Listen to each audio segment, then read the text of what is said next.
অষ্টম হিজরিতে হুনাইনের যুদ্ধে রাসূল সাল্লাল্লাহু আলাইহি ওয়াসাল্লাম ফিরে আসতেছেন মদিনায়। পথিমধ্যে বেলাল রাদিয়াল্লাহু তাআলা আনহু আজান দিচ্ছেন। কি দিচ্ছেন? তো পাশে ছিল মুশরিকদের একটা পল্লী, কিছু মুশরিক তরুণ, কিছু অমুসলিম কিশোর, তারা আজানকে ব্যঙ্গ করতেছে। আমাদের বাংলায় মুখ ভেঙ্গানো বলে আর কি। বেলাল রাদিয়াল্লাহু তাআলা আনহু আজান দিচ্ছেন, ওই বাচ্চাগুলো মুশরিক, তো ওরা আজানকে ব্যঙ্গ করতেছে, বিকৃতি করে ওরাও আজান দিচ্ছে। উদ্দেশ্য হচ্ছে আজানকে নিয়ে ঠাট্টা করা। উদ্দেশ্য কি? ঠাট্টা করা। ব্যাপারটা মনে কষ্ট পাওয়ার মতো ব্যাপার না? কিন্তু বিশ্বনবী ওইখানে দেখেন কি খুঁজলেন। বিশ্বনবী খেয়াল করলেন অমুসলিম কিশোরদের মধ্য থেকে একটা কিশোরের গলাটা বড় দরাজ গলা, কণ্ঠটা বড় সুন্দর। খেয়াল করে দেখলেন যে কিছু কিশোর বেলালের আজানকে ব্যঙ্গ করে, বিকৃতি করে, কিন্তু একজনের কণ্ঠ দেখতে পাচ্ছেন না এত দূরে, কিন্তু কণ্ঠটা বড় সুন্দর, দরাজ গলা। বিশ্বনবী সাহাবীদেরকে বললেন, ধরো এগুলারে, ধরো। সবগুলারে ধরে বিশ্বনবীর সামনে আনা হলো। ওরা হাঁটু গেড়ে বসলো। বিশ্বনবী বললেন, তোমাদের মধ্যে কে যেন ব্যঙ্গ করে আজান দিচ্ছিল, তার গলাটা বড় উঁচু, গলার বেসটা বড় মজবুত, মেলোডিয়াস, সুমধুর কণ্ঠ। কে? আবু মাহজুরা বলে, আমার বন্ধুরা সবাই আমার দিকে আঙ্গুল দেখায়, আমি পড়ে গেছি বিপদে।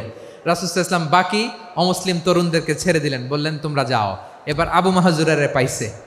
আবু মাহজুরার চুলের মধ্যে হাত দিলেন বিশ্বনবী, মাথায় হাত দিয়ে বললেন, এবার আজান দাও দেখি। আবু মাহজুরা বলে, আমি তো আজান দিতে জানি না, কারণ আমি তো বেলালেরটা শুইনা দিছি, আমার তো মুখস্থ নাই, আমি তো আজান দিতে জানি না। বিশ্বনবী বললেন, জানো না? তাহলে আসো, আমি তোমারে শিখাই দেই। সুবহানাল্লাহ পড়েন। আবু মাহজুরা হাঁটু গেড়ে বসে, বিশ্বনবীর মোবারক হাত আবু মাহজুরার চুলের মধ্যে। বিশ্বনবী আজানের মুআল্লিম আবু মাহজুরাকে বলতেছে, ঠিক আছে তোমারে শিখাই দিচ্ছি, আমি যা যা বলবো আমার সাথে সাথে বলো, পারবা? আবু মাহজুরা বলে, পারবো। বিশ্বনবী আজান দিচ্ছেন মাথায় হাত দিয়ে, আল্লাহু আকবার, আল্লাহু আকবার। আবু মাহজুরা এই বাক্যটা পড়লেন। বিশ্বনবী দ্বিতীয় বাক্য পড়তে আরম্ভ করলেন, আল্লাহু আকবার,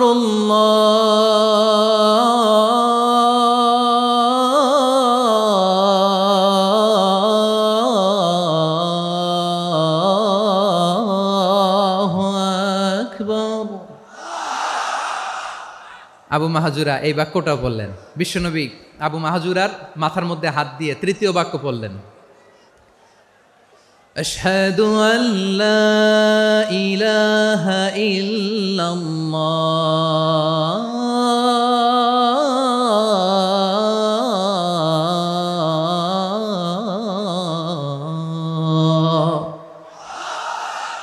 আবু মাহজুরা তৃতীয় বাক্য পড়লেন। বিশ্বনবী একটা বাক্য পরে আবু মাহজুরা পরে, বিশ্বনবী পরে আবু মাহজুরা পরে। আবু মাহজুরা কিন্তু অমুসলিম, মুশরিক। আবু মাহজুরা বলে, এক একটা বাক্য পড়ি আমার কলিজাটা গলে ঠান্ডা হয়ে যায়। এতদিন মোহাম্মদকে গালি দিতাম, এখন মোহাম্মদ আমার মাথায় যখন হাত রাখছে আমার সারা শরীর ঠান্ডা হয়ে গেছে। বিশ্বনবী আজান শিখাচ্ছেন, একটা একটা বাক্য পড়ে আবু মাহজুরাও পড়ে, বিশ্বনবী পড়ে আবু মাহজুরাও পড়ে। পুরো বাক্যগুলো যখন শেষ, আজান শেষ, আবু মাহজুরাও যখন পুরো আজান পড়লেন, আবু মাহজুরা বললেন, এতদিন মোহাম্মদের চেহারা দেখলে আমার ঘৃণা লাগতো, আজ থেকে মোহাম্মদের চেহারার চেয়ে প্রিয় চেহারা আমার কাছে নাই।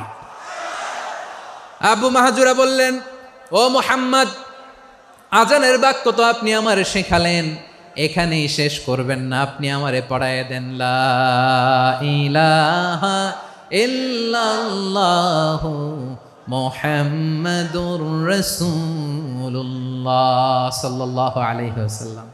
বিশ্বনবীর সাথে দাঁড়িয়ে উনি শাহাদা পড়ে মুসলমান হয়ে গেলেন।